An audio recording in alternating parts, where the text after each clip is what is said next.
India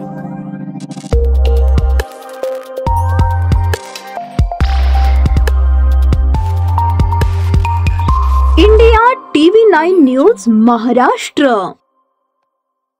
Solapur शहरात police रात्रीच्या सुमारास गस्त घालत असताना एका ठिकाणी संशयितरित्या 3 तरुण आढळले। पोलिसांनी त्यांना विचारले असता उलट पोलिसांना धक्काबुक्की करत कच्ची पकडली आणि अंगठ्याचा चावा घेतल्याचा प्रकार घडला।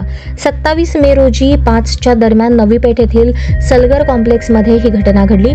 पोलीस हवालदार चुंगे नेमणूक फौजदार चावडी पोलीस स्टेशन यांनी दिलेल्या फिर्यादीवरून सुलेमान रफिक शेख वय 35 वर्ष, हर्षल अमोल हजारे वय 22 व अविनाश नवनाथ शिंदे सर्वजण राहणार सोलापूर यांच्यावर फौजदार चावडी पोलीस ठाण्यात गुन्हा दाखल करण्यात आला आहे। फिर्यादी व डीबीचे पथक हे रात्री गस्त घालत असताना यातील आरोपीत